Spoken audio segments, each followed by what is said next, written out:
merci à vous de participer en tant que présenteur ou en participant sur le webinaire. Le webinaire, il est organisé par Jean-Michel Tanguy et moi-même. On va prendre maximum 2 heures pour discuter de métrologie liée au système lié à l'eau. Le webinaire, il est organisé par différents organismes. Donc, il est à l'initiative de l'AFRAN. Il est porté après par H2O Lyon, qu'on remercie pour l'organisation et la traduction, par le GIS HED, par l'ambassade de France en Australie, par l'ambassade d'Australie en France via le programme Australia Now, par l'association Grey et par la fédération de recherche OTU. Tous ces partenaires se sont mis ensemble pour organiser ce premier webinaire et il y aura peut-être d'autres webinaires qui vont suivre avec l'ambition de partager les connaissances avec les chercheurs, avec les praticiens et de pousser à des collaborations internationales. Donc, le webinaire, il est composé de présentations assez courtes qui suivront d'une ou deux questions pour qu'on reste dans les temps. Et si jamais vous avez besoin de précision, normalement, les intervenants laisseront leur email dans le chat ou dans leur présentation. Le programme du webinaire, on va le reprendre en détail. On va avoir l'ouverture par la professeure Catherine Daniel. Ensuite, on va avoir une première partie sur des exemples innovants de métrologie. Et puis après, on va se focaliser sur les drones. Et ensuite, en fermeture, le docteur Nathalie Simonel-Amar nous présentera les outils de financement qui sont disponibles pour des collaborations franco-australiennes. Donc, l'idée ici, c'est vraiment de partager des connaissances et d'initier des collaborations. On va commencer tout de suite par la professeure Catherine Daniel qui va nous parler de métrologie et qui va revenir un petit peu sur les évolutions et révolutions. Bonjour à tous et à toutes. And good evening, everyone. Thank you, Frédéric. Bonjour à tous et à toutes. Merci de cette présentation et au nom de notre amie, l'Association pour la recherche et l'innovation australienne, c'est un grand plaisir pour moi de vous souhaiter la bienvenue et de faire une petite présentation. Donc, dans le cadre de cette introduction, avant de parler d'innovation et de l'avenir de la métrologie de systèmes d'eau, ce serait bien d'explorer l'histoire française et australienne dans ce domaine d'innovation et de recherche. Alors, je vais parler de cybernétique parce que mon rôle en dehors de AFRAN, c'est à l'École internationale de cybernétique où, pour les besoins de cette présentation, je vais prendre la définition française de la cybernétique. C'est l'art d'action efficace pour la gouvernance de systèmes complexes. Donc, l'action efficace, la gouvernance de systèmes, c'est soutenu par un accès à des informations fiables. Donc, les communautés ont des mesures, des normes et partagent des informations basées sur les mêmes systèmes pour faciliter les échanges, le calcul et la compréhension pour la science, mais également pour informer les actions à travers le monde. Pour démarrer, j'aimerais dire que je vous parle de ce pays qui est sacré. Et donc, je vais vous parler du passé et du présent. Lorsqu'on parle de la gouvernance de l'eau et l'action efficace, on voit que les générations aborigènes ont pris des approches cybernétiques qui intègrent des technologies, la science, l'environnement et les feedbacks interactifs.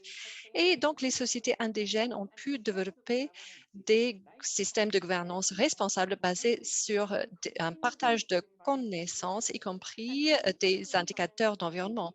Un exemple qu'on peut voir ici et qui m'intéresse en tant qu'ingénieur d'eau, c'est les pièges à poissons, Borona.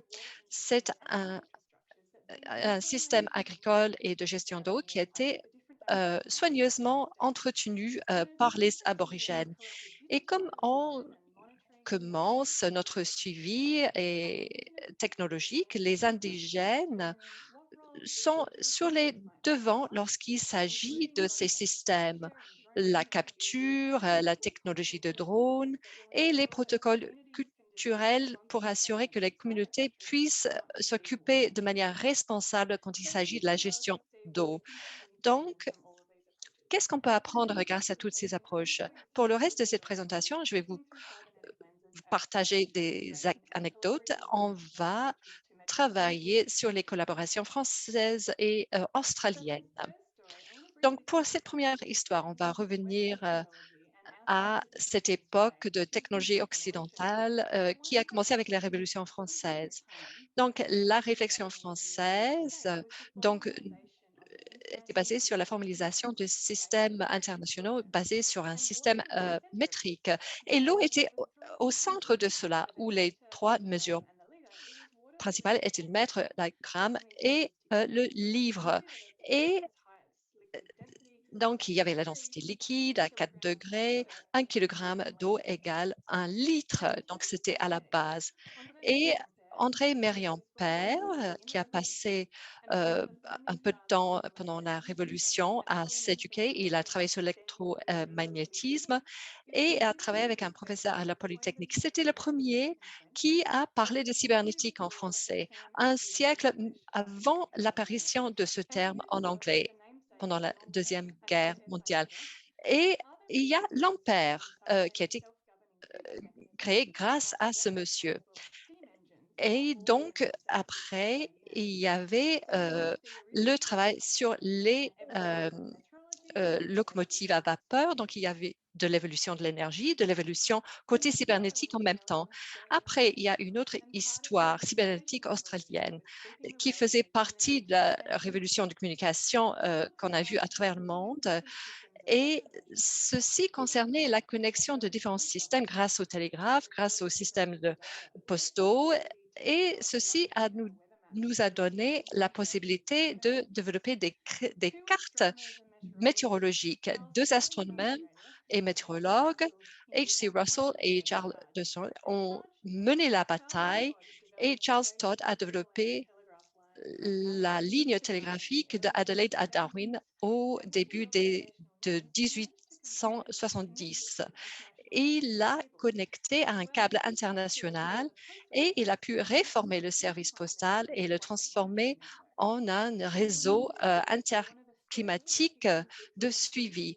Et il a reconnu la façon dont la planète est influencée par beaucoup de facteurs différents à travers le monde. Et il y avait quelqu'un également qui a pris des photographies. Je suis désolée, elle parle très, très vite et elle lit un texte, donc c'est très difficile à suivre tout.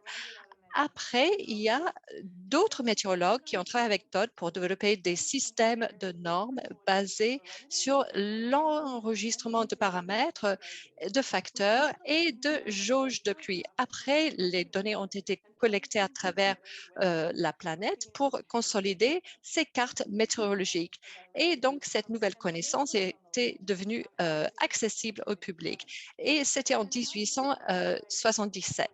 Et après, l'Observatoire d'Adelaide avec Todd a produit des cartes isobarométriques et on voit les nuages à travers la ligne télégraphique au nord-ouest et aujourd'hui, on utilise toute une gamme de technologies, des calculs pour développer des systèmes à temps réel, à échelle réelle. Mais tous ces systèmes sont cybernétiques, mais comme le nuage qui s'arrête lorsque la ligne télégraphique est trop loin, nos systèmes ont des écarts ou des points aveugles. Donc, ma dernière histoire concerne une collaboration française-australienne entre les deux gouvernements qui a été financée par de multiples partenaires, le Fonds Pacifique, l'Institut français, IRC, IRD, RCA, qui est devenu INRAE, et Magellan dans la région de Kimberley et d'autres partenaires. Et le projet, parmi d'autres initiatives, a découvert un point aveugle dans la météorologie. Et donc là, on va aller au quai de boss et je vais vous parler de deux objets, le seau et la carafe ou le pot.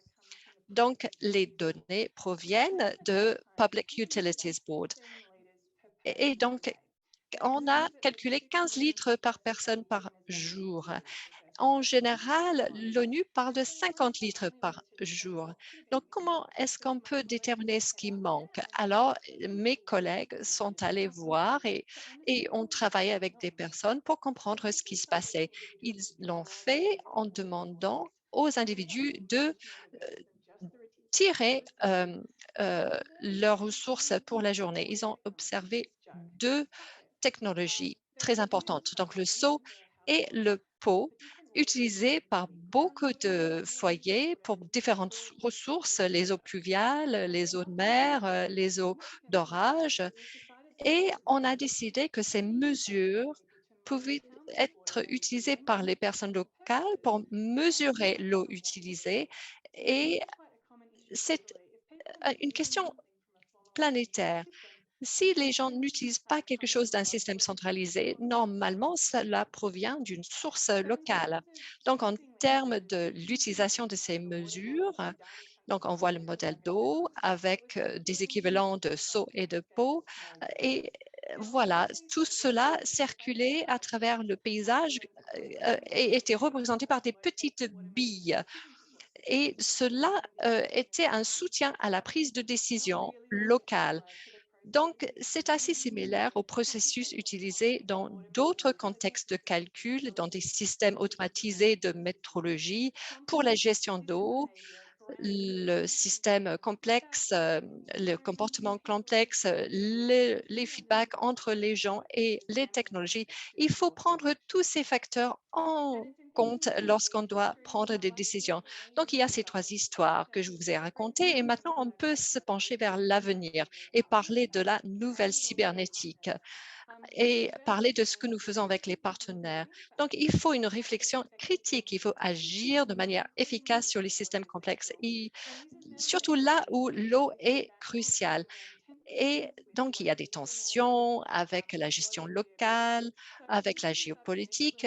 Donc, cette nouvelle cybernétique va impliquer l'art de combiner de multiples connaissances de différents endroits, de différentes disciplines, y compris toute une gamme de technologies pour comprendre et gouverner nos systèmes d'eau de manière plus responsable et durable. Et la métrologie en fait partie, y compris les cultures, s'est développée pour informer nos décisions futures. Donc, c'est super d'avoir des chercheurs français et australiens avec nous aujourd'hui qui vont nous parler de tout cela. Donc, sur ça, je vais vous remercier et je vais repasser la parole à Frédéric Cherki qui va passer la parole aux intervenants suivants. Merci de votre participation et j'espère que vous allez apprécier le webinaire. On commence par l'excellent Rob James, donc, qui va parler d'approche hydrologique avec des capteurs à bas coût. Eh bien, merci beaucoup et merci pour l'organisation de ce séminaire. Eh bien, je vais donc partager avec vous cette démarche sur mesure, cette approche sur mesure de surveillance hydrologique en utilisant des capteurs à bas coût. Alors, nous sommes au nord-ouest de Melbourne. Alors, nous ne prétendons pas qu'il s'agisse là d'un étalon, d'un maître étalon ou d'une référence absolue, mais c'est un exemple que nous voulons porter à votre attention. Il s'agit du projet Sunbury. Alors, nous effectuons une surveillance hydrologique avant, pendant et après l'impact de l'urbanisation, en examinant les gradients d'urbanisme. Nous utilisons des enregistreurs qui sont des microprocesseurs Arduino à bas coût et le système donc fait l'objet d'une télémesure et nous combinons en fait des communications radio LoRa et GSM. Alors, pour vous donner une idée tout d'abord des défis qui ont trait au site lui-même. Alors, eh bien, obstruction des cours d'eau par la végétation, L'accès peut être difficile ou le site peut se trouver très éloigné. Il peut y avoir aussi une prolifération algale qui crée une accumulation. Il peut y avoir aussi des pentes importantes, des bras morts ou eau dormante et également des cas de vandalisme ou de vol. Nous, et donc, nous essayons d'éviter que nos capteurs puissent être aisément retirés ou vandalisés. Et donc, pour ce qui est des exigences du point de vue des données, eh bien nous visons l'exactitude, une bonne résolution, une bonne portée, un bon étalonnage. On veut éviter aussi en fait que les capteurs dérivent et nous voulons également être attentifs en fait du point de vue du calendrier, des télémesures. Donc, vous avez un triangle en fait qui est formé du temps, de la qualité et du coût. Nous essayons de donc garder ces 3 paramètres à l'esprit. Alors, le type de capteur du niveau de l'eau. Alors, très souvent, nous utilisons des capteurs de pression car ils peuvent être utilisés dans toutes les masses d'eau et ils nécessitent peu d'entretien. Alors, un désavantage, c'est qu'ils ont tendance à dériver un peu, mais pas trop. Alors, capteurs à ultrasons qui sont des capteurs à temps de vol. Donc, pas d'inexactitude ou de déviation, mais ils peuvent être impactés par l'obstruction due à l'accumulation de végétation. Des capteurs capacitifs, pardon, alors uniquement en surface, il faut les nettoyer régulièrement du fait de eh bien, l'encrassement biologique.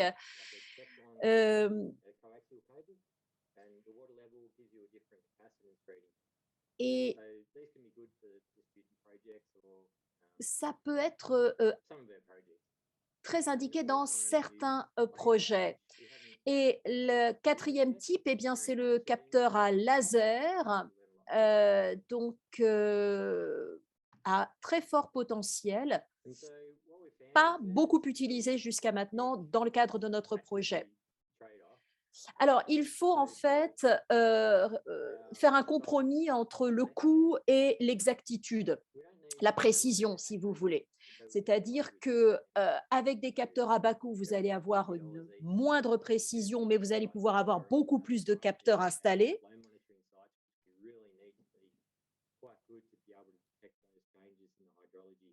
Et donc, sur certains sites, ça va être précieux, car vous allez pouvoir en mettre en moyenne 30 fois plus.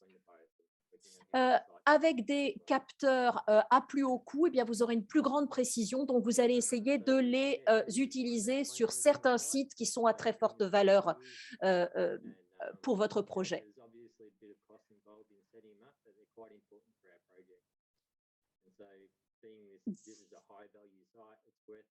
Là, vous voyez à l'écran le type de site dit à haute valeur où nous avons besoin d'un haut niveau de précision et nous allons utiliser des capteurs de pression avec des transducteurs pour, par exemple, au niveau de déversoirs ou de barrages. Et la surveillance doit pouvoir permettre de détecter des changements presque imperceptibles. Alors, pour ce qui est de la surveillance du niveau de l'eau, eh bien, vous pouvez vous permettre une moindre précision. En haut à gauche, vous voyez en fait un modèle que nous avons construit nous-mêmes, avec un circuit imprimé en utilisant la suite logicielle KiCad. On a en fait monté un processeur Arduino dessus et ça permet d'utiliser un enregistreur. Et Vous pouvez aussi utiliser un système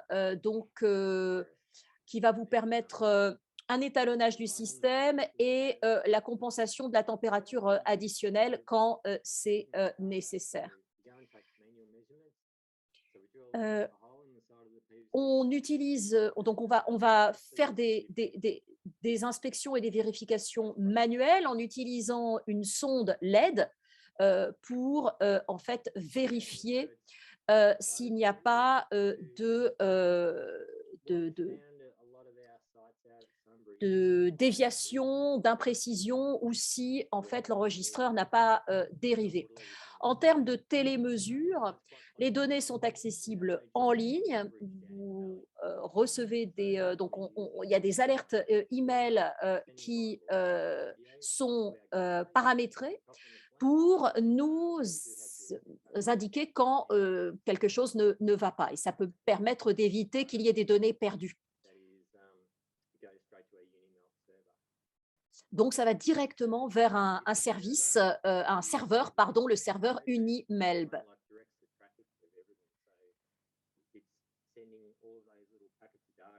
Donc, tous ces paquets de données sont envoyés donc vers les bases de données pertinentes au projet. Et donc, vous pouvez effectuer une recherche. Alors, vous avez un exemple à droite.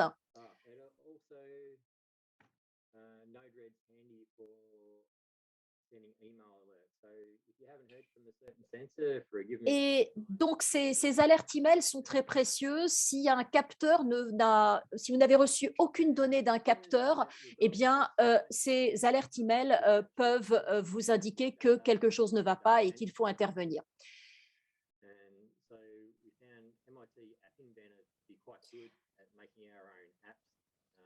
Alors, nous avons pu réaliser notre propre application grâce au MIT App Inventor, qui est un logiciel qui nous permet de développer notre application. Donc, vous avez à la fois le côté utilisateur, front-end, et le côté back-end. Et là aussi, ça peut vous parvenir sous forme d'email.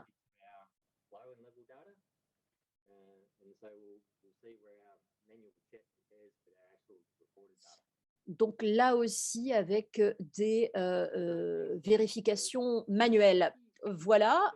Merci à Frédéric Cherki, à Kai James et à Axel Palin pour le travail de développement. Et merci beaucoup de m'avoir écouté. Merci, Rob. Eh bien, je pense que nous avons le temps de prendre quelques questions. Alors, la première question, comment gérez-vous les variations rapides du niveau d'eau avec un capteur de pression? Bien, généralement, il n'y a pas de variation très rapide.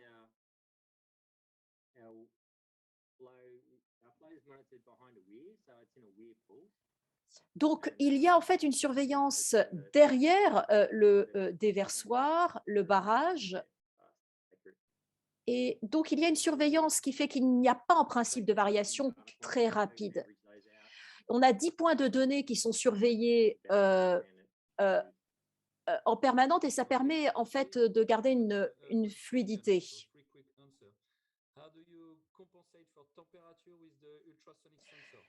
Comment compensez-vous pour la température avec des capteurs à ultrasons? Est-ce que vous mesurez également la température?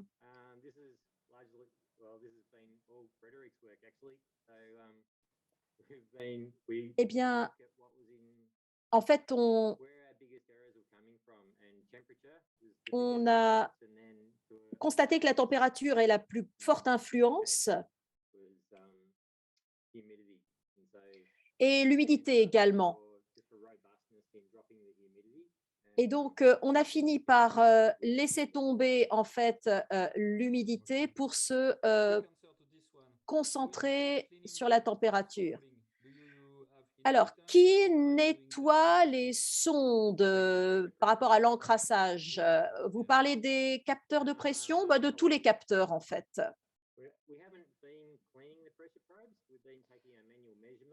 Alors,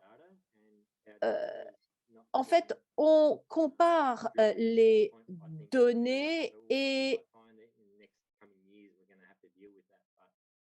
donc, pour l'instant, on n'a pas eu à nettoyer les capteurs. On le fera peut-être.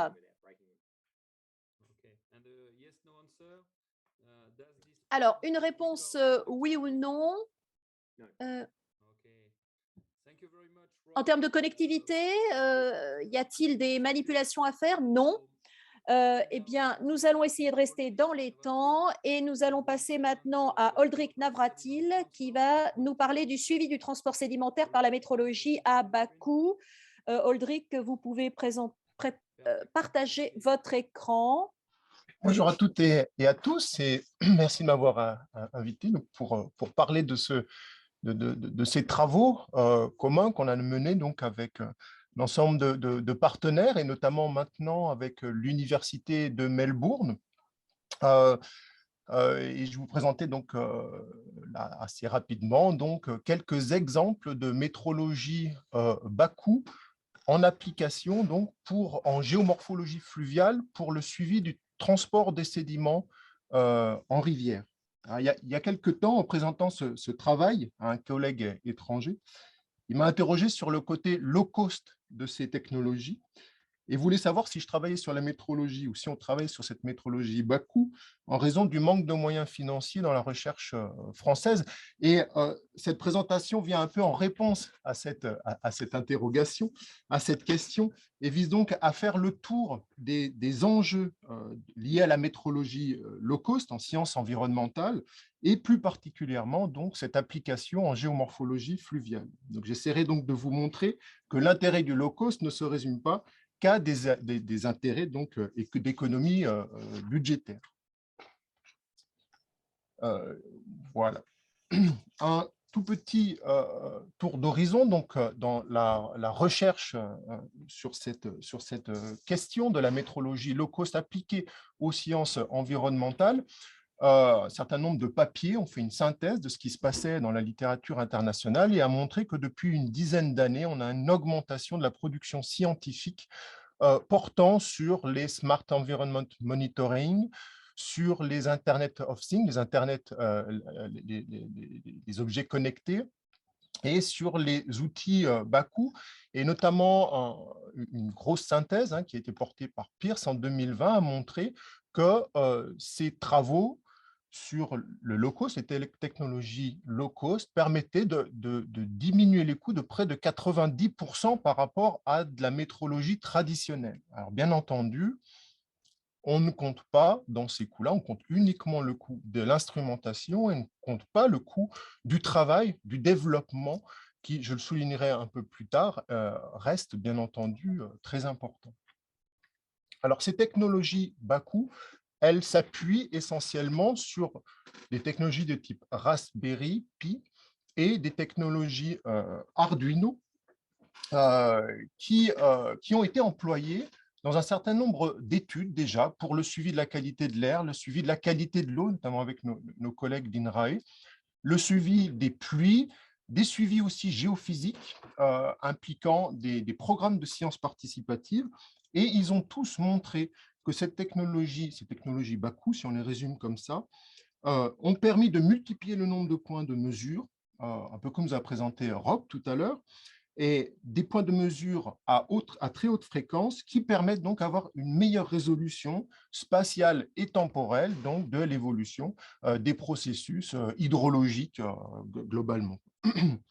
Les aspects open source notamment et libres permettent aussi d'initier des projets de sciences participatives qui peuvent être intéressants pour la suite. Donc, nous, dans le cadre de nos recherches, on s'est questionné depuis quelques années sur comment utiliser ces outils low cost, donc en utilisant des microcontrôleurs, en développant des capteurs, en réutilisant des capteurs pour suivre les formes des rivières, leur dynamique et plus particulièrement pour suivre le flux des sédiments, qu'ils soient fins ou grossiers, ainsi que la mobilité des particules prises individuellement, donc voyageant dans le cours d'eau. Donc pour cela, on a utilisé des technologies, la technologie Arduino, qui est une marque donc, de plateforme de prototypage open source, qui permet aux utilisateurs de créer des objets électroniques interactifs. Arduino a été inventé par des enseignants italiens pour l'apprentissage de la programmation et de l'électronique dans leur classe. Donc, on a mis en œuvre avec mes collègues un certain nombre d'outils développés sur ces plateformes basés donc, sur l'Arduino en utilisant des panneaux solaires donc pour économiser de l'énergie, sur les batteries. On a des systèmes qui sont communicants, c'est-à-dire qu'ils peuvent envoyer les données régulièrement, des petits paquets de données régulièrement donc, à une centrale de mesure. Et tout ça, on a cherché à l'encapsuler donc sous la forme d'une carte, ici PCB, qui permet d'avoir des outils Arduino qui sont un peu plug and play. Ces données-là, on les rapatrie sur un site Internet, une interface qui nous permet donc de visualiser les données. Toutes les 10 minutes, on a une réactualisation du système et ça nous permet de suivre en fait nos différents systèmes, leur évolution, de suivre les systèmes eux-mêmes et les environnements que l'on suit. Donc, c'est quelque chose d'extrêmement intéressant et que Rob a aussi souligné tout à l'heure. Voilà, donc nos principales contraintes ici, c'est le développement. Pour le développement d'un kit hydrologique, si vous voulez, ce serait d'avoir quelque chose donc, qui est libre, qui est open source, qui est accessible et économique, qui se veut le plus précis possible, mais en considérant bien entendu les objectifs de mesure. Il n'est pas nécessaire d'être au millimètre, d'accord, lorsque on suit certains systèmes. Donc, il y a une balance à avoir entre la précision et les objectifs donc, de mesure. On veut aussi des outils qui soient adaptables, c'est-à-dire qui puissent être transférés dans différents environnements aquatiques, des lacs, des rivières, pour le suivi des eaux souterraines, robustes, bien entendu, puisque quand on suit des systèmes hydrologiques, on doit subir des crues, des environnements, des sécheresses, donc ce doit être des kits, ça doit être un kit très robuste. Et puis, surtout, l'aspect connecté est important, donc pouvoir envoyer régulièrement des informations sur les systèmes que l'on mesure et sur les systèmes eux-mêmes pour pouvoir intervenir assez rapidement. Voilà, alors quelques exemples maintenant sur de la métrologie low cost, donc appliquée au suivi sédimentaire. Un premier exemple porte sur le suivi sismique des rivières, qui est une proxy qui permet en fait de suivre indirectement le charriage, le transport des galets dans les rivières avec une application ici. Donc, on utilise un géophone, le signal est simplifié, est intégré et ça nous permet donc de suivre en même temps que le débit que l'on a ici sur notre courbe en bleu. Là, on est sur la Sèvresse, un cours d'eau français donc en dessous des écrins. On a le débit en bleu et on a notre suivi sismique, donc qui représente le charriage dans les rivières et son évolution dans le temps. Donc, c'est un outil qui nous permet de simplifier le système et surtout qui nous permet d'avoir des suivis long terme. C'est une chose qui est essentielle en géomorphologie fluviale si on veut suivre des crues qui sont par définition rares et puis intenses. Un autre exemple qui s'appuie ici sur la réutilisation d'un capteur qui existe déjà de manière industrielle. C'est un capteur de turbidité qui se trouve dans vos lave-vaisselle.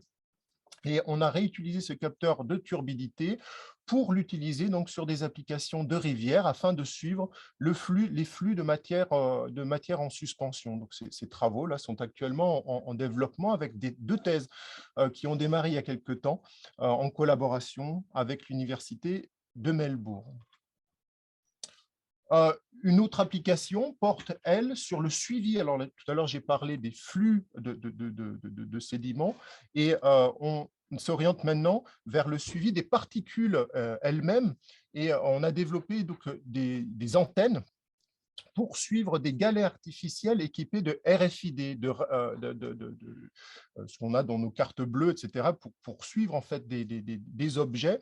On a installé ces antennes sur des cours d'eau et ça nous permet donc de suivre à un endroit donné les galets qui passent donc dans la rivière. Cette antenne-là simplifiée a été aussi installée sur des drones, équipés de drones. On verra tout à l'heure un certain nombre d'applications drones en rivière. Donc, en installant ces antennes sur des drones, ça nous a permis de réduire complètement les coûts de surveillance pour évaluer donc, le transfert de ces sédiments. Et enfin, un dernier exemple qui porte donc sur on a mis de l'instrumentation Arduino à l'intérieur des galets, ce qui nous a permis de suivre en fait en temps réel, enfin à très haute résolution temporelle, nos galets. Traditionnellement, si vous voulez, donc là on est sur la Sèvresse, toujours dans les écrins avec nos débits en bleu. Traditionnellement, on a un nombre de suivis qui est très ponctuel. Vous voyez, ce sont ces petits points rouges dans le temps. Si on va sur le terrain avec des antennes pour redétecter nos cailloux. Avec ces cailloux équipés d'instrumentation, on est capable de reconstituer en fait le déplacement au fil des crues de nos cailloux et on l'a appliqué sur plusieurs cailloux, ce qui nous permet de faire donc d'évaluer une course de cailloux dans le temps et donc de regarder un peu leur vie dans la rivière au fil du temps. Alors bien entendu, ces travaux-là ne réduisent absolument pas les coûts de surveillance, au contraire, ils en rajoutent. Bien, donc, ce n'est donc évidemment pas pour des économies, seulement pour des économies budgétaires. On recherche qu'on s'est orienté vers les solutions bas coût. Ces technologies-là, elles nous permettent de multiplier tout d'abord les points de mesure et d'améliorer la résolution spatiale et puis temporelle du suivi pour mieux identifier ce qu'on appelle les hotspots et les hot moments. Et ça nous permet aussi d'ouvrir la boîte noire du bassin versant en venant surveiller donc à différents endroits nos environnements aquatiques. Ça nous permet aussi pour la recherche dans les laboratoires de se réapproprier les mesures, la métrologie dans les laboratoires de recherche et de faire une vraie innovation, il me semble, technologique sur nos outils. On maîtrise les outils, on est capable du coup d'inventer des nouvelles choses assez rapidement. Et ça permet aussi, bien entendu, de partager assez rapidement les outils, mais aussi les données pour faire dialoguer les scientifiques avec les gestionnaires de l'eau, les bureaux d'études et aussi les citoyens. Et donc, on a un certain nombre d'applications, de cas d'études, notamment recensés dans le réseau CASPA, Capteurs et Sciences Participatives, qui permettent en fait de faire ce lien entre ces capteurs et puis les citoyens. Voilà, je vous remercie pour votre attention. Dave, si tu veux partager ton écran, on va avoir pour cette première partie la présentation de David McCarthy, donc, qui va nous parler d'échantillonnage, méthode d'échantillonnage pour la surveillance des eaux usées. Quand tu veux, Dave. Thanks, Fred. Very nice to be here. Super, c'est sympa d'être ici. Merci de m'avoir invité pour présenter. Oui, alors, comme Fred disait, je vais parler de méthode d'échantillonnage pour le suivi des eaux usées. Ce qui nous intéresse, c'est l'échantillonnage à petite échelle au niveau des bâtiments et au niveau des sous-bassins. Donc, beaucoup de ce travail s'applique en dehors de l'environnement eau usée, c'est-à-dire au niveau des drains d'orage. Donc, il y a beaucoup de remerciements à faire, mais bon, on n'a pas tellement de temps, donc on va sauter ces remerciements. Alors, voici l'équipe à Bossel. Donc, nous développons des enregistreurs. Voici notre nouvelle carte, toute nouvelle, qui nous passionne énormément. Nous organisons des formations. Nous avons développé 8 différents capteurs de turbidité, de vitesse, de profondeur. Donc, des capteurs radars qui mesurent les vitesses à la surface de l'eau, des capteurs de température. On joue avec différentes techniques d'échantillonnage. On joue avec des jauges d'inclinaison de précipitation et on organise des formations sur l'Internet des objets. Donc, envoyez-moi un mail si cela vous intéresse. Donc, on va parler maintenant des méthodes d'échantillonnage. Donc, différentes méthodes s'appliquent à différentes échelles, souvent dans les eaux usées, parce qu'on parle d'eau usée et les choses qui les entourent. Ce qui est important, c'est de trouver la source d'une infection. Parfois, ce qui nous intéresse, c'est d'avoir une compréhension globale des taux d'infection. Donc, l'échantillonnage ponctuel, vous savez, cela fonctionne dans certains cas, mais pas dans d'autres. L'échantillonnage ponctuel ne va pas toujours repérer un événement, par exemple l'événement COVID-19. Donc, ce n'est pas la meilleure méthode, cette méthode ponctuelle. Alors, les auto-échantillonneurs, c'est super. On peut prendre des échantillons régulièrement sur le temps. Et cela nous donne un taux quotidien, mais malheureusement, il s'agit de systèmes qui sont très chers, qui sont volumineux et il faut beaucoup d'efforts pour les installer. Donc, il faut d'autres méthodes pour pouvoir faire ce que nous voulons faire à petite échelle à travers tous ces réseaux d'eau usée urbains, comme ce réseau ici à Melbourne. Donc aujourd'hui, je vais vous parler de 3 méthodes, très brièvement. Donc, l'échantillonnage passif en utilisant Torpoudou, donc le sous-marin des égouts, et le MADAS, donc c'est l'auto-échantillonneur dans le cours d'eau, et le système portable que nous sommes en train de tester. Donc, parlons de l'échantillonnage passif. C'est quoi ça, mon Dieu? Alors, les enregistrements nous montrent que c'était quelque chose qui date des années 50. C'est quelqu'un qui a attaché quelque chose de médical à un fil et qui l'ont attaché à un drain. Et la personne est revenue 10 jours plus tard et a fait un essai et a trouvé un pathogène, la salmonelle. On l'utilise aujourd'hui pour suivre le COVID dans les eaux usées. Donc, on a testé beaucoup de méthodes pour l'emploi de ces échantillonneurs passifs et on a beaucoup appris. Après, nous sommes allés voir sur différents sites, on les a appliqués dans différentes situations et donc, les grilles se sont colmatées avec beaucoup de choses très intéressantes et il fallait protéger le filtre, enfin la grille, de toutes ces choses dégueulasses. Donc, on a développé des petits bateaux, on les trouvait parfaits, mais en fait, ce n'était pas du tout le cas. Il y avait beaucoup de colmatage. Après, on a décidé d'utiliser ce concept de quelque chose en forme de torpille. Donc, c'était un carter en forme de torpille et c'était quelque chose qui évitait trop de colmatage. Donc, on a commencé une production en masse.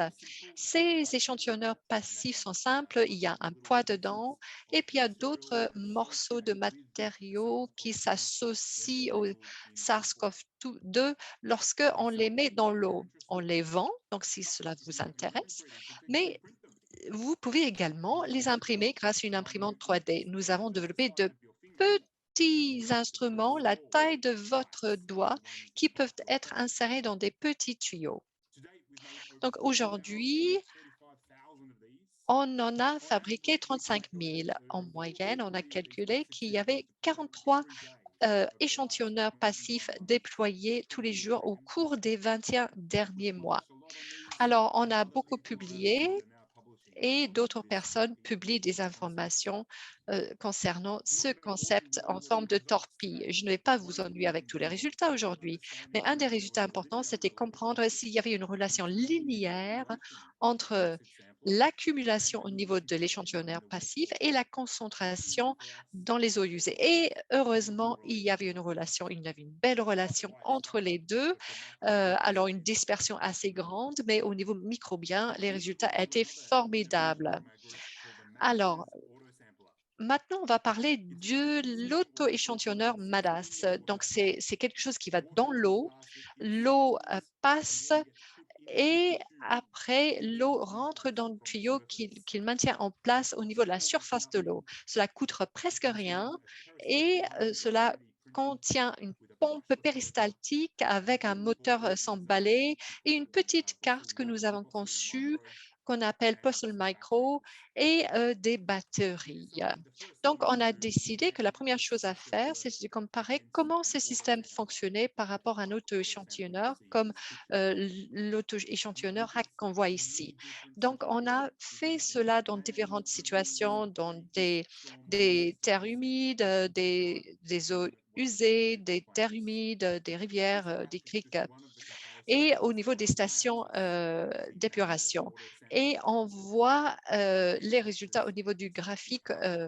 On a l'échantillonneur Rack au niveau de l'abscisse et on voit qu'on a des concentrations très intéressantes grâce aux deux machines. Donc, il y a une machine qui coûte $25 et l'autre qui coûte des milliers.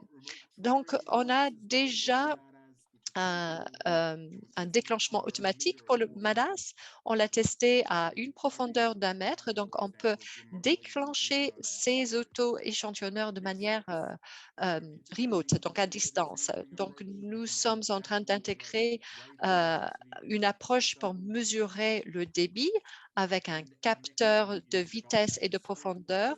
Après, nous allons développer des auto-échantillonneurs discrets, donc avec la production d'hydrographiques. Donc, si cela vous intéresse, il y a beaucoup d'informations sur le site. Et enfin, donc, on n'a rien à faire avec Biomem, mais il y a ce truc qu'on appelle Portable qPCR machine. Donc, c'est une machine qu'on peut utiliser pour faire un échantillon. On peut extraire l'ADN ou l'ARN et en 5 minutes, donc on met tout cela dans la machine portable, on télécharge les réponses sur le cloud pour que quelqu'un d'autre puisse faire l'interprétation et on l'utilise pour la détection de SARS-CoV-2. Donc, c'est une machine qui est formidable. Si vous souhaitez d'autres informations, eh bien, n'hésitez pas à consulter les liens qui s'affichent à l'écran. Vous pouvez également me contacter par email. Vous voyez mon email en bas de l'écran. Merci beaucoup pour votre attention. Très belle présentation, Dave. Merci beaucoup. Alors, nous avons quelques questions. Alors, peut-être y en a-t-il une à laquelle vous pouvez répondre tout de suite. Quel polluant pouvez-vous ainsi surveiller? S'agit-il d'hydrocarbures, de métaux lourds, avec le MADAS ou avec tous les systèmes?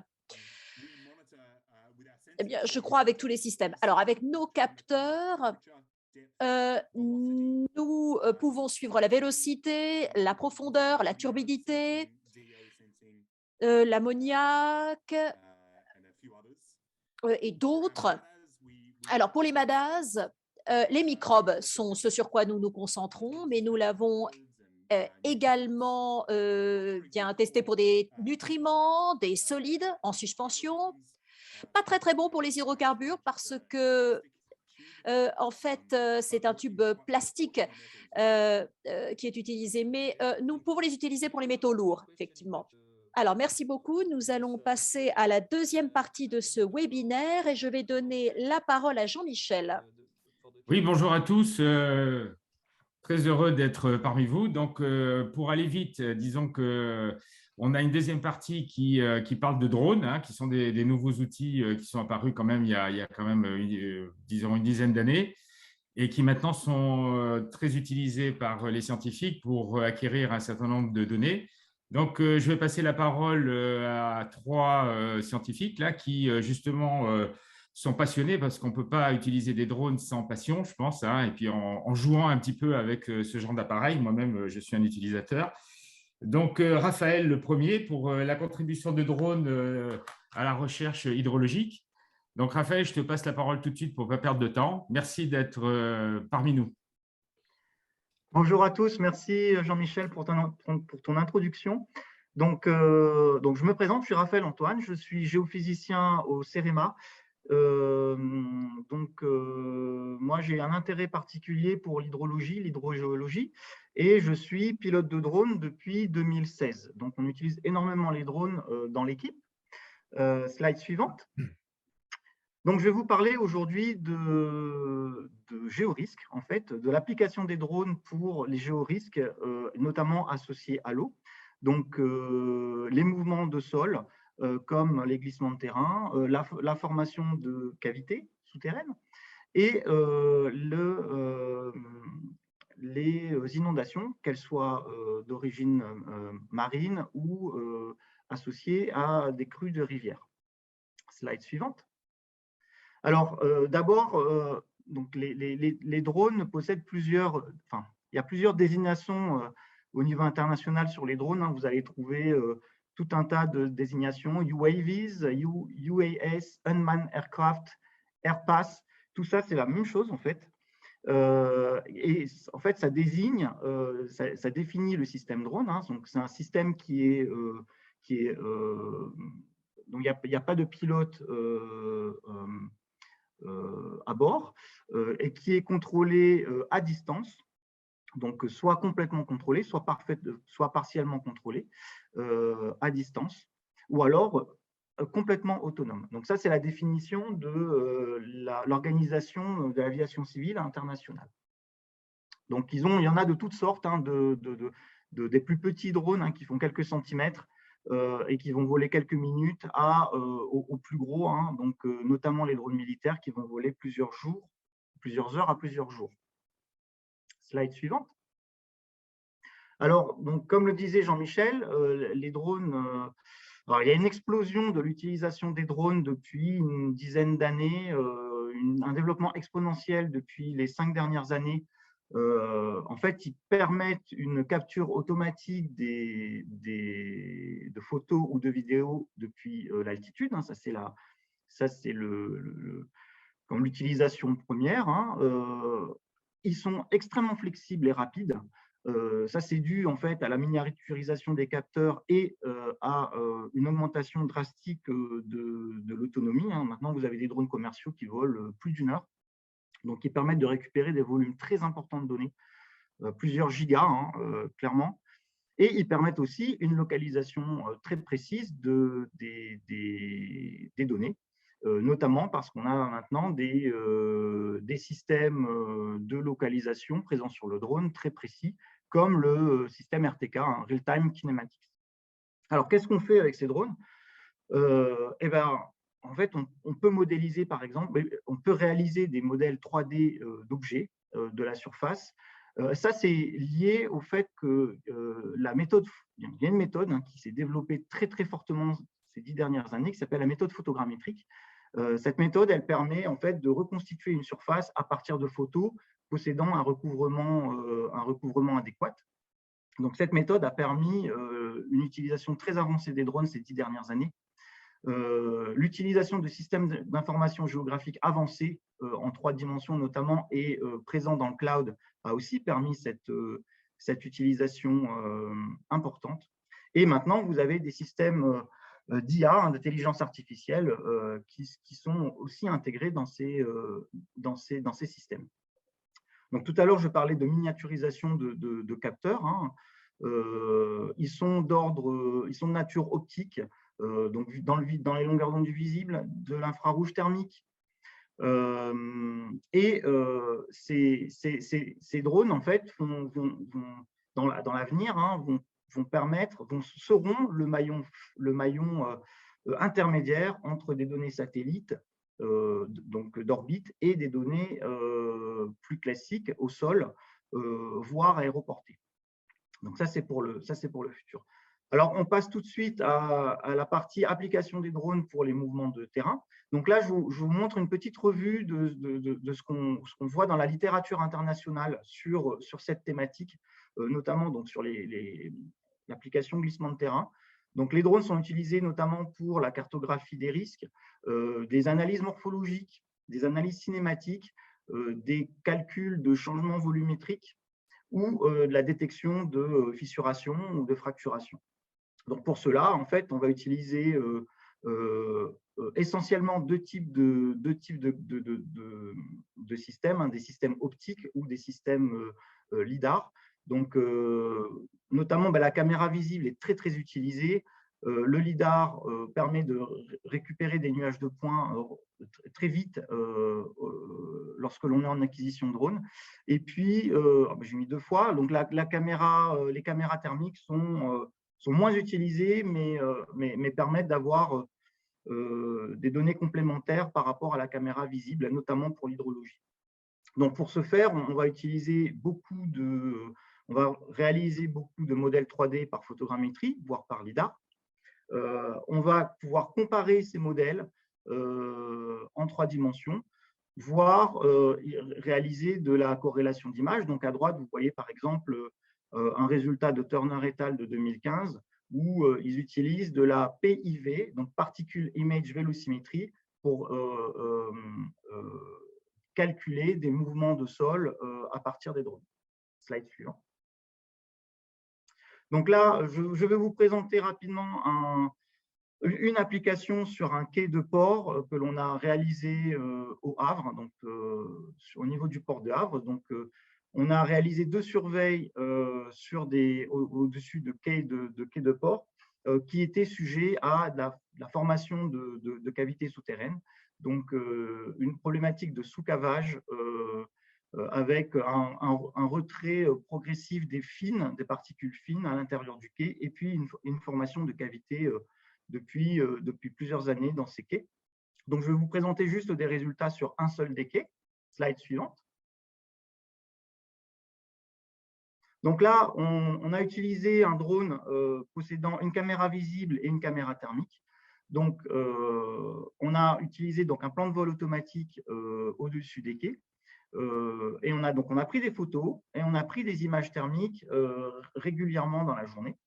Donc ça, c'est le résultat du traitement de données visibles, donc par photogrammétrie, où là, on va observer donc des zones de dépression. Donc ce sont des zones bleues, hein, des zones avec une altimétrie faible au niveau du quai, qui soulignent la présence de déformations au niveau de la surface du quai. Donc là, 4 zones topographiquement, avec un système dépressionnaire, une subsidence au niveau des quais. Slide suivante. Donc ici, je vous montre une des images thermiques qu'on a réalisées, qu'on a obtenues sur le quai. Donc là, c'est une image thermique qui a été réalisée vers 13-14 heures, c'est ça, où on aperçoit en fait des anomalies thermiques froides qui sont associées en fait aux déformations de surface et qu'on a liées en fait à une évaporation préférentielle au niveau des zones déformées, hein. Cette évaporation préférentielle étant générée par un système plus perméable au niveau des déformations. Alors là, je vous montre une image à la mi-journée. On a aussi pris des images au début de la journée et en fait, on s'est aperçu que le signal était complètement noyé dans le bruit thermique de surface. Et donc ça montre que pour utiliser cette méthode thermique, hein, avec une caméra thermique, il faut réaliser des images sur un cycle journalier, hein, dans la journée, pour pouvoir détecter une anomalie thermique associée à ce type de déformation. Slide suivante. Donc là, on a un exemple d'utilisation du drone pour la surveillance des côtes en Normandie. Donc, il y a plusieurs observatoires en Normandie qui permettent de suivre le retrait du trait de côte. Donc là, on a travaillé sur un observatoire qui s'appelle Dinalit, qui se trouve sur le site des Vaches Noires, que je vous invite à aller voir, hein, qui est très très beau et qui se trouve en Normandie, à Villers-sur-Mer. Donc c'est un site de glissement argileux, marneux, et qui est extrêmement actif. Donc là, on utilise des drones pour caractériser dans le temps, l'évolution des mouvements au niveau de ce glissement. Slide suivante. Donc, qu'est-ce qu'on va faire? On va réaliser des modèles 3D de la falaise, hein, des glissements. Donc, vous voyez à gauche un modèle 3D des vaches noires, donc avec une morphologie de crête et de vallon, et puis des zones de coulée de boue au niveau des vallons. Donc, qu'est-ce qu'on va faire? On va utiliser des modèles 3D, acquérir en fait des photos et puis réaliser des modèles 3D. On a maintenant une dizaine de modèles 3D de ce glissement depuis maintenant 4 ans. Et qu'est-ce qu'on fait? On va les comparer. Et on va comparer, donc on va calculer les distances entre ces modèles et on va pouvoir récupérer comme ça des zones, soit des zones d'accumulation de sédiments. Donc, c'est ce qui est en rouge sur la figure de gauche, soit des zones d'érosion préférentielle au niveau de la figure de droite. Donc maintenant, là, je ne vous le montre pas, mais on est aussi capable de calculer des volumes érodés et des volumes accumulés au niveau de ce glissement. Ce n'est pas simple parce qu'on a des problèmes de géométrie, hein, notamment dans les vallons, mais ça commence à se faire et ça permet vraiment de quantifier des aspects un peu morphodynamiques. Raphaël, voilà. Est-ce que tu peux aller aux conclusions? Oui, bien sûr. Alors, alors je vais passer ouais, alors, juste pour vous montrer cette partie. Là, en fait, avec ces modèles 3D, on est capable de faire de l'imagerie géophysique, aussi d'intégrer ces modèles 3D dans la partie géophysique et de réaliser maintenant des images extrêmement intéressantes de la subsurface, prenant en compte la topographie. Alors, Jean-Michel, est-ce que tu pourrais avancer? Je vais te dire… Vas-y, encore. Moustapha va parler de ce projet d'hydro. Slide suivante. Voilà. Je voulais juste finir par vous parler de ce projet qui est le projet WACA, qui est le West Africa Coastal Area Programme. Donc, ce projet, en fait, il vise à assister les communautés africaines, donc plusieurs pays, 6 pays de la côte ouest africaine, et donc les assister sur la résilience vis-à-vis des inondations littorales et sur la gestion de leurs côtes. Donc, j'étais à Sao Tomé il y a une semaine, en fait, donc pour réaliser une formation sur rapporter une méthodologie des méthodologies de gestion du trait de côte par drone pendant une semaine là-bas. Et l'exemple de Sao Tomé est extrêmement intéressant parce qu'en fait, ils n'ont pas accès aux données satellites. Et le seul moyen, ils n'ont pas accès aux données satellites. Pourquoi? Parce qu'il y a toujours beaucoup de nuages sur l'île. Et le seul moyen de faire de l'observation littorale, c'est d'utiliser les drones. Donc là, on a un bel exemple concret en fait, de l'utilisation des drones pour la gestion du littoral et des inondations d'origine maritime. Voilà, j'étais un peu long. Non, mais c'est pas grave. Merci, Raphaël. Bon, il y a des questions dans le chat là, que tu voudras avoir. Si tu as une vidéo à mettre en lien, tu peux la mettre dans le chat, hein, comme ça tout le monde pourra y avoir accès.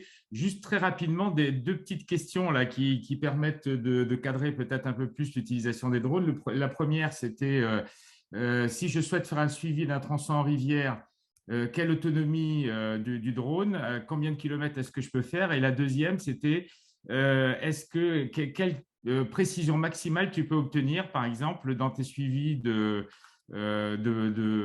rupture de pente de falaise, etc. D'accord. Alors, pour la partie autonomie des drones, là, typiquement, on peut aller jusqu'à plus d'1 heure. Clairement, c'est extrêmement… Enfin, là, les autonomies sont en train de progresser énormément. Ça fait combien de kilomètres environ? Alors, ça peut faire plusieurs kilomètres. Nous, on l'utilise par exemple sur des linéaires de falaise. On va jusqu'à 5-6 kilomètres par jour, hein, facilement. Hein. Donc, et notamment avec de petits drones comme des fantômes, ce genre de choses, hein, qui n'ont pas une autonomie très importante. Alors, ce qu'il faut faire, c'est acheter plusieurs batteries, hein, et puis faire du suivi avec plusieurs batteries. Et D'accord. maintenant, donc ça a quand même beaucoup progressé, hein. Là, enfin oui, clairement, 1 heure, c'est assez facile à trouver maintenant en autonomie. Très bien. Bon, Alors, bah, la deuxième, oui, pour la la deuxième deuxième partie question, sur la… ouais, sur la deuxième question, alors les acquisitions, enfin les précisions issues du traitement des données sont centimétriques. Donc, je suis là au maximum, on est à 1-2 cm en XY et en 2-3 cm en Z. Voilà, très, Ce qui est très quand même précis. très bon. Réponse très précise, merci. Bon, bah, écoute, Merci à vous. merci Antoine encore. Raphaël, excuse-moi. Donc, je vais passer la parole à Catherine. Tout à l'heure, on avait parlé de low cost. Maintenant, on va parler d'open source. Donc, c'est bien dans la même logique de partage des données à moindre coût. Donc, Catherine, si tu veux bien activer, voilà, parfait. Thanks, Jean-Michel, and thank you all for having me. Merci Jean-Michel, merci de m'avoir invité. Je m'appelle Cathy Russell, je suis chercheuse à l'Université de Melbourne. Je collabore avec Frédéric et Audric sur les capteurs bas coût, mais aujourd'hui, nous allons parler d'un autre aspect de mon travail, c'est-à-dire l'enquête géomorphologique et les méthodes de traiter les données géomorphologiques. Voilà. Donc, je ne suis pas experte en drones, mais j'utilise les drones et je vais partager quelques aspects concernant l'utilisation de drones. Donc j'utilise différents drones qui sont facilement déployés, mais aussi j'utilise des drones très spécialisés. Je travaille dans le domaine de photographie visible. Donc, ce sont des drones de base à bas coût où il n'y a pas besoin de traitement spécial.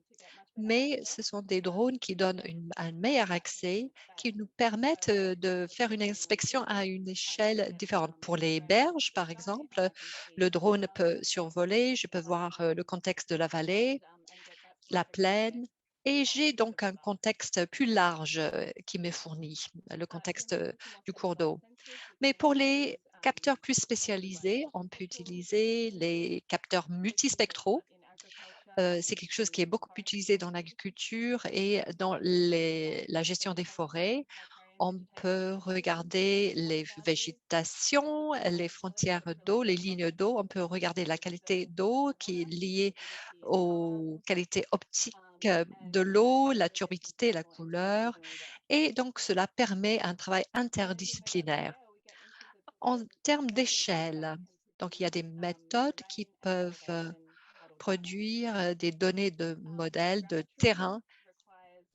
Donc, la photogrammétrie, c'est quelque chose qu'on peut faire avec les drones qui prennent des photographies, mais il faut un bon GPS de haute précision et un logiciel pour traiter les données. Donc, on va prendre des photos qui se chevauchent, qui se superposent et après, on va faire le suivi pour produire des modèles d'élévation. Après, il y a les lidars. Et là, il faut un capteur plus spécialisé de manière générale. On a besoin d'un drone plus grand pour la charge. Il faut après des permis de pilote. Donc, c'est un peu plus compliqué. Donc, moi, je travaille sur la partie photogrammétrique et la partie photographie visible. Une fois les données collectées, on peut les utiliser pour des interprétations géomorphologiques directes. On peut les utiliser pour la modélisation hydrodynamique et si on répète les études, on peut détecter des changements géomorphiques. Alors, comme disait Raphaël, il y a des intermédiaires très utiles entre les observations satellitaires à grande échelle et des observations terrestres. Par exemple, si on dépend de données LIDAR aériennes, donc dans le cadre de programmes d'acquisition de données, donc tous les 5 ans, tous les 10 ans en général, c'est différent. Si on a un drone, le déploiement est beaucoup plus rapide, la souplesse est meilleure. Concernant les points de collecte de données, on peut répéter l'étude, le suivi plusieurs fois, on peut faire des traitements et il s'agit d'appareils qui coûtent moins cher. Alors là, on va ouvrir une parenthèse et parler de comment est-ce qu'on a des informations géomorphologiques grâce aux données. Donc, il y a les images, il y a des modèles de terrain.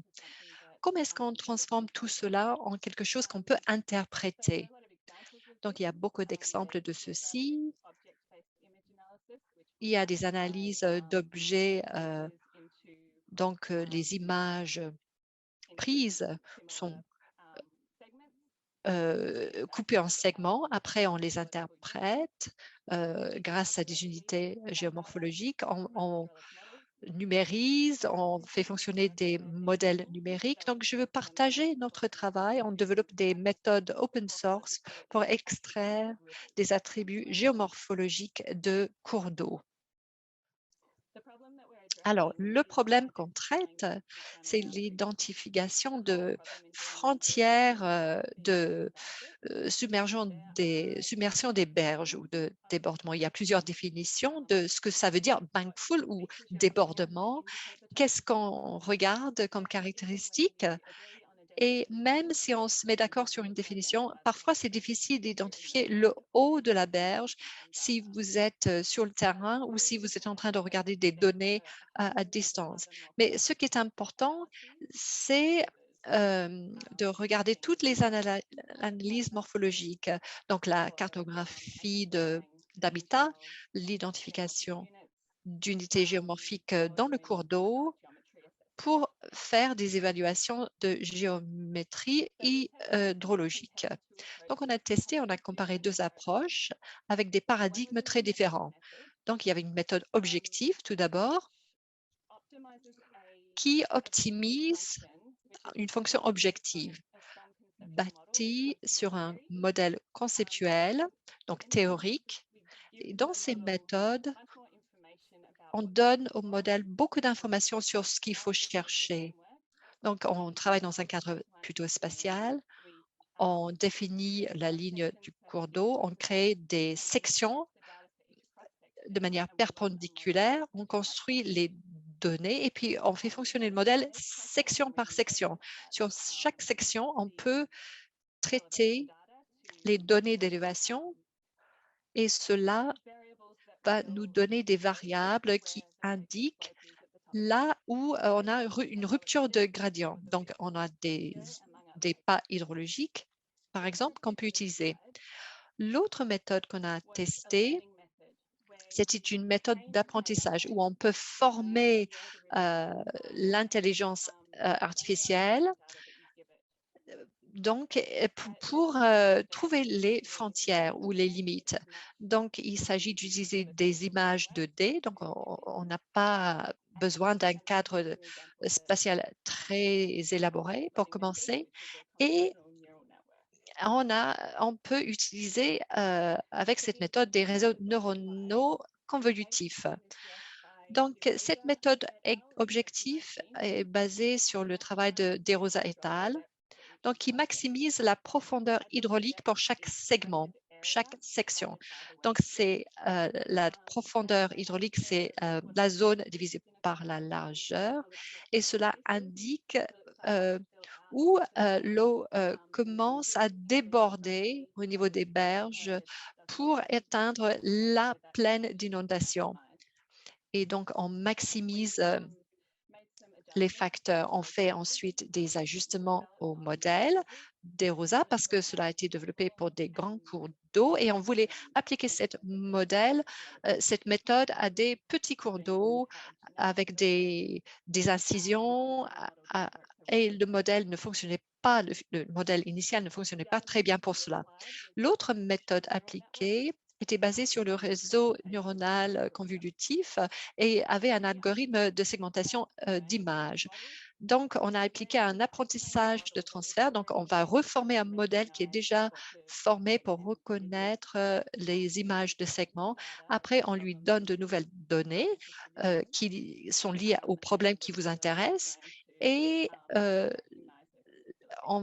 le modèle va apprendre à reconnaître ces caractéristiques. Donc, on a utilisé le modèle ResNet 18 et plutôt que les photos vertes, rouges, bleues qu'on utilise pour la formation, on donne des données de terrain, donc des données d'élévation, de courbure, toutes ces informations qu'on va utiliser en tant qu'être humain pour définir ce qu'on cherche. Et voici quelques résultats que je vais partager avec vous. Donc, l'IDXS, la méthode IDXS a été meilleure que la méthode basée sur le réseau, mais cela dépendait des tronçons. Donc, l'IDXS était meilleur dans les chenaux plus petits ou avec des digues construites. Et là où le réseau ne pouvait pas reconnaître le canal. Donc, le CNN, donc le réseau neuronal, était meilleur pour des cours d'eau plus grands. Alors, les différences entre les canaux. Donc, là où il y avait une meilleure performance du réseau, c'était au niveau des canaux incisés avec des insets où notre méthode, notre objectif, c'était de reconnaître cela, mais le délinéateur expert avait déjà identifié le type de berge et donc le réseau était meilleur dans ce contexte-là. Alors, juste pour résumer, nous continuons à développer cette méthode, mais c'est important que cette méthode soit disponible à d'autres chercheurs pour que cela peut être encore plus développé pour des endroits différents.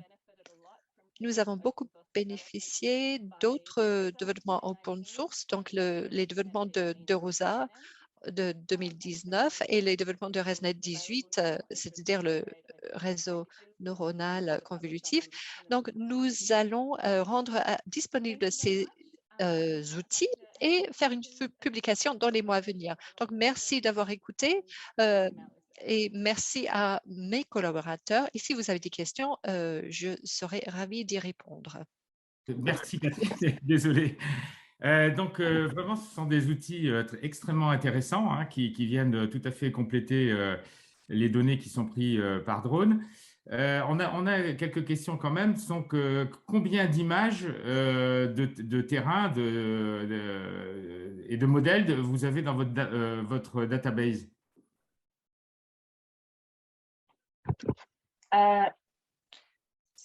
Alors, pour la formation de réseaux convolutifs, on avait un tronçon de 15 km.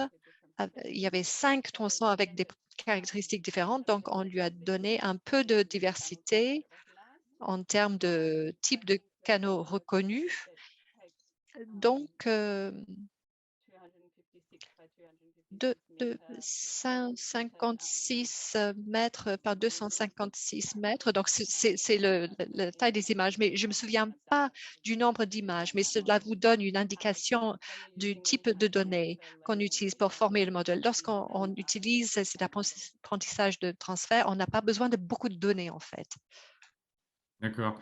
Moi, j'avais une question particulière sur l'utilisation finale des données que vous avez exploitées. Par exemple, conceptuellement, vous avez quand même une approche monodimensionnelle avec des sections de la rivière et ensuite, donc, vous obtenez des données bidimensionnelles avec les images hein, par photogrammétrie, etc. Est-ce que vous prévoyez, par exemple, d'utiliser des modèles hydrodynamiques après pour 1D le long de la rivière?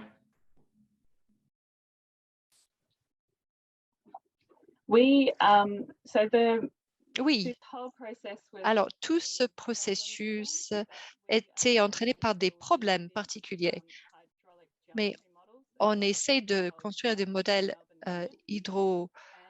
hydrologiques pour la région de Melbourne et on a trouvé que les données disponibles n'étaient pas de bonne qualité. Donc, c'est pour cela que nous avons développé ces nouveaux processus pour une meilleure extraction de données. Ça, c'est la motivation, c'est la raison. Et l'utilisation, alors, je commence à avoir un vrai potentiel pour quelques mesures hydrauliques parce que on regarde les cours d'eau urbains.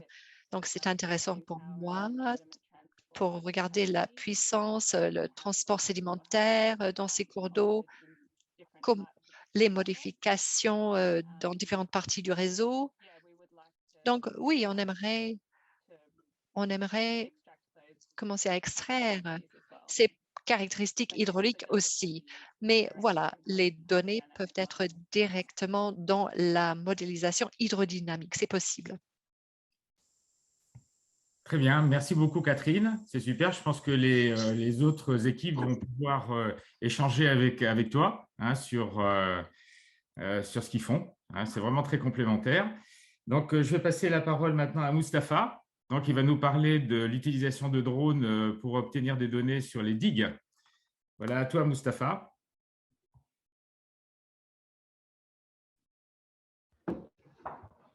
Bonjour.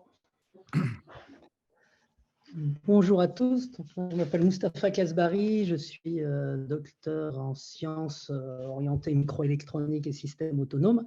Et l'approche que je vous présente est un petit peu différente de nos amis scientifiques qui ont pris la parole avant moi, puisque l'idée était de vous montrer un petit peu une orientation business de l'utilisation des drones pour la surveillance de digues.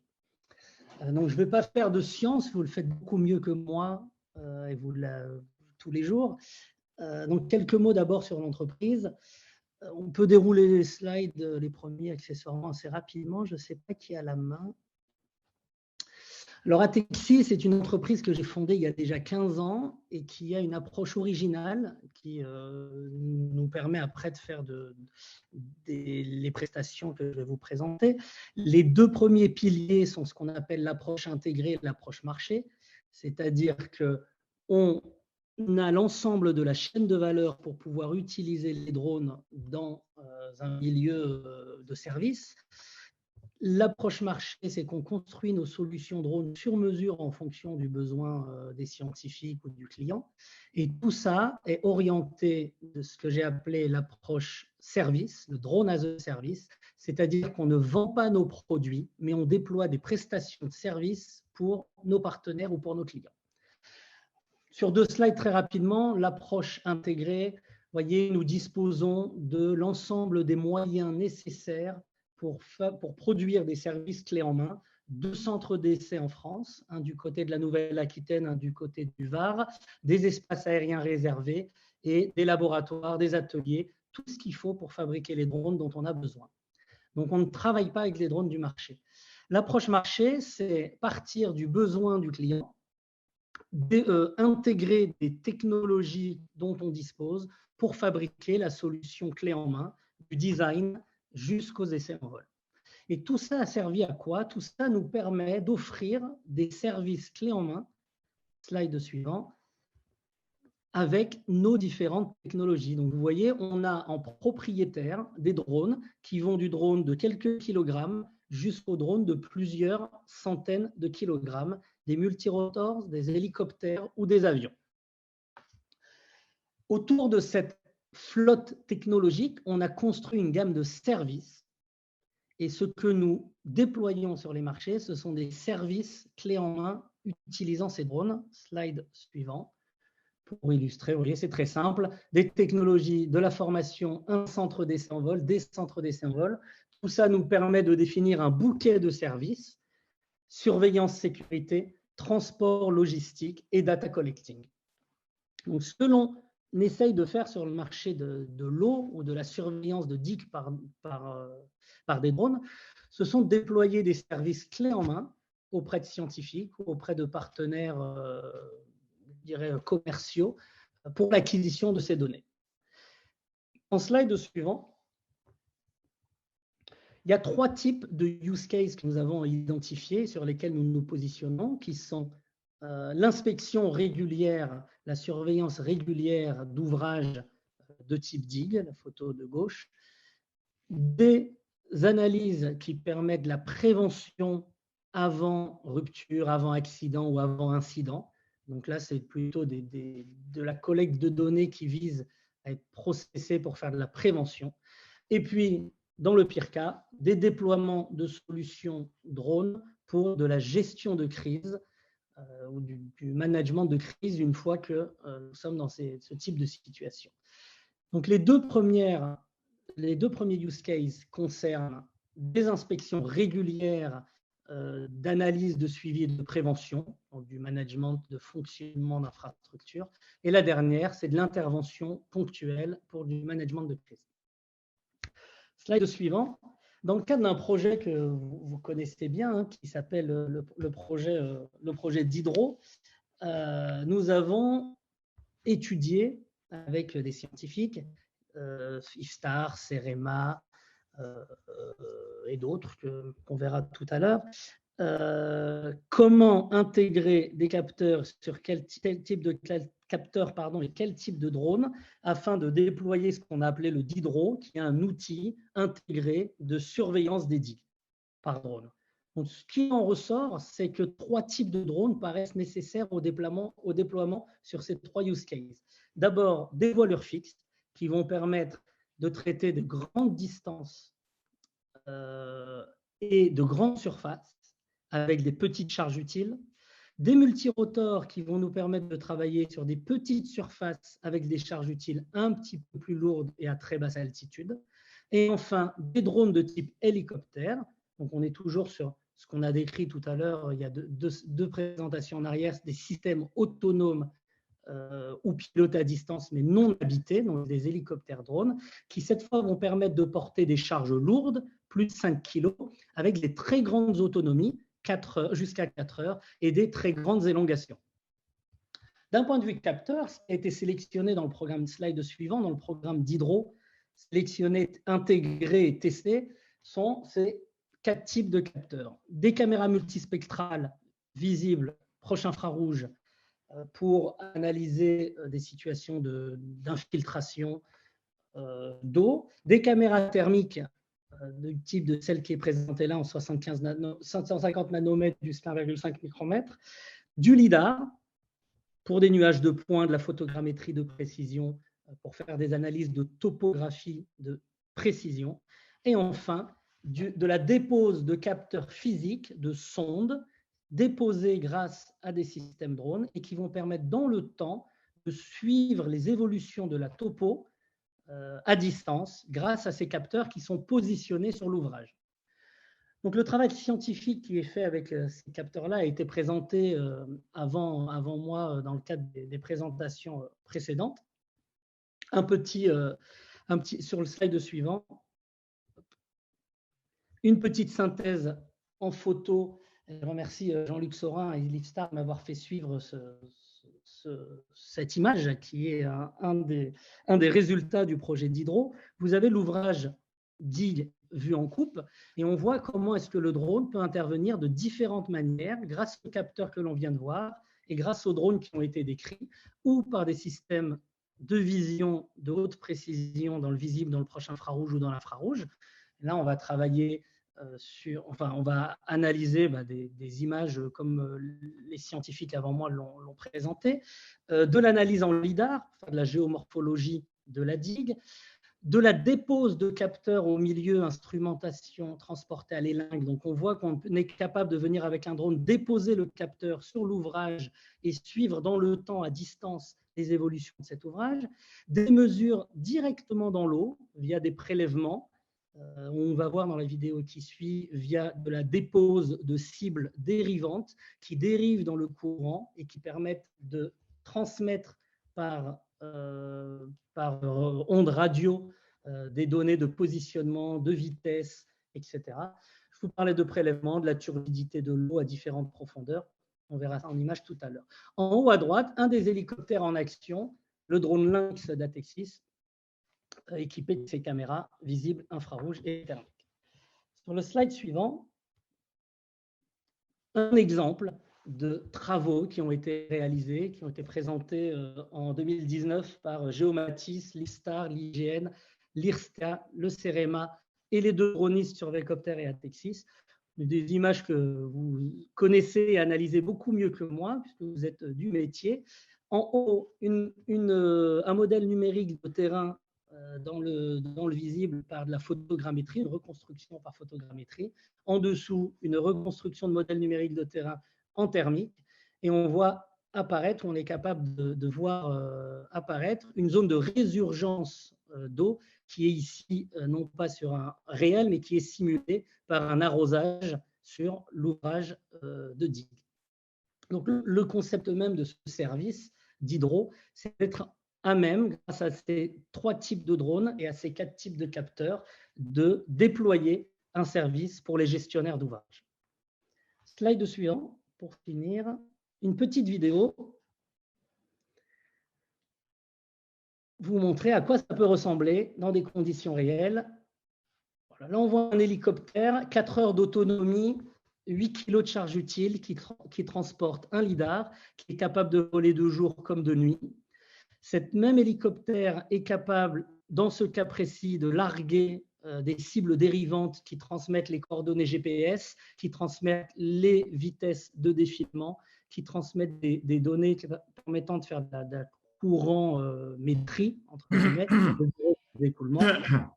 On peut également venir déposer ce qui s'appelle chez nous le capteur quadro. Donc là, c'est une perche sous élingue qui est déposée à la surface et qui permet de faire des prélèvements d'eau à différentes profondeurs avec des seringues automatisées. Et comme vous pouvez le voir, les drones sont capables d'évoluer, surtout des drones hélicoptères, qu'il fasse nuit, qu'il y ait du vent, qu'il y ait du brouillard, qu'il y ait de la pluie. On est capable d'intervenir dans toutes ces conditions météo difficiles.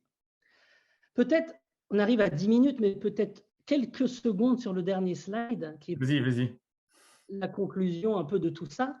Vous l'avez dit à plusieurs reprises, en fait, une des difficultés du drone, c'est de s'intégrer à la réglementation aérienne pour pouvoir déployer ce service de manière commerciale et récurrente. Et je voulais attirer votre attention sur une technologie qui nous a fait défaut longtemps et qui a rendu un peu difficile l'exploitation à distance des drones et qui est maintenant disponible grâce au travail d'Atexis et de ses partenaires depuis 2019. Si vous voyez en haut à gauche sur l'image, on a développé des trackers qui sont capables d'identifier les drones et de traquer la trajectoire des drones de manière compliant avec la réglementation.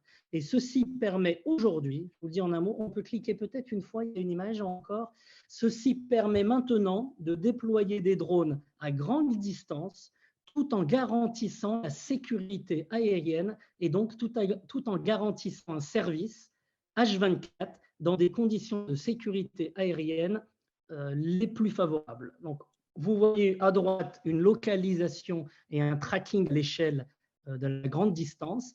À gauche, dans la main du pilote, vous voyez un tracking à courte distance au niveau du pilote. Et ceci permet maintenant d'envisager des services d'hydro à grande distance. On parlait tout à l'heure dans les 2 slides d'avant de quelques minutes ou de quelques kilomètres. Aujourd'hui, on peut déployer pendant 4 heures à 150 km le long d'une digue, un service complètement automatisé. Merci pour votre attention. Donc, on arrive maintenant à montrer que depuis la recherche jusqu'à l'utilisation opérationnelle, on est capable de faire de grandes choses avec les drones. C'est vrai que ce que tu présentais à la fin, c'est-à-dire l'utilisation à longue distance, fait intervenir des réglementations. Donc, en France, on est passé à une réglementation européenne quand même qui est assez contraignante. Ce serait intéressant de comparer avec l'Australie, de savoir comment en Australie, c'est difficile ou facile d'utiliser ce genre d'appareil sur des longues distances. Voilà, par exemple, là, on a l'impression qu'on obtient quand même des précisions assez fines. Tout à l'heure, j'essayais de voir avec Antoine quelle précision on pouvait avoir sur les modèles numériques de terrain. Sur les digues, c'est extrêmement important aussi parce que les ouvrages fluctuent. C'est quel ordre d'idée à peu près qu'on peut obtenir sur la précision verticale? sur le positionnement vertical du drone sur des grandes Oui. distances. On a deux manières de faire. Ou on vole sur du GPS, entre guillemets, de précision, et là, on a des précisions qui ne sont pas exceptionnelles puisqu'on est de l'ordre de 25 cm. Ou on vole sur du linéaire avec un télémètre laser, ce que l'on fait aujourd'hui. Et là, on a une précision centimétrique en Z. D'accord, très bien. Bon, ben, je pense qu'on va continuer à échanger un petit peu sur le chat. Je pense qu'il est temps de passer la parole à Nathalie de l'ambassade de France à Canberra. Eh bien, bonsoir ou bonjour à vous tous. Mon nom est Nathalie Simenel et je travaille à l'ambassade de France en Australie. Mon travail, alors j'essaie de partager mon écran. Est-ce que vous voyez mon écran? L'ambassade a mis en place une série de programmes qui soutiennent le développement ou renforcent la collaboration dans la recherche scientifique entre la France et l'Australie. Ces programmes, en fait, sont des programmes de financement pour l'amorce de ces programmes. Donc, il s'agit de soutenir à la fois des ateliers, des chercheurs, des programmes courts, qui peut mener à des formes plus élaborées de collaboration entre avec le CNRS ou l'INSERM, avec l'Agence nationale de la recherche. Tout d'abord, en termes de mobilité des étudiants, il y a différents programmes qui existent. Le premier est la bourse de mobilité Nicolas Baudin. Elle a pour but d'aider des étudiants en master ou en doctorat. Donc, il y a un tronc commun qui soutient la mobilité des étudiants ou pour les étudiants qui donc veulent aller en échange pour une partie de leur cursus ou pour l'intégralité de leur cursus. Cela couvre eh bien, les frais de scolarité ainsi que les frais de voyage, les dépenses de voyage. Il y a aussi eh bien, des stages qui peuvent être à l'initiative de la France ou à l'initiative de l'Australie et avec une multiplicité de partenaires et d'organisations. Naval Group, Thales, Total, Airbus sont nos partenaires. Et donc ça, c'était pour les stages en France.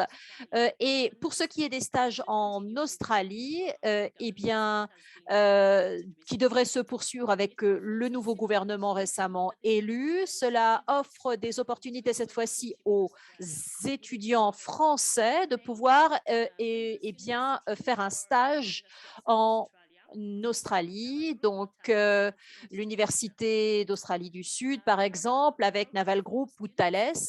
Un autre programme, toujours dédié aux étudiants, est un programme d'université d'été.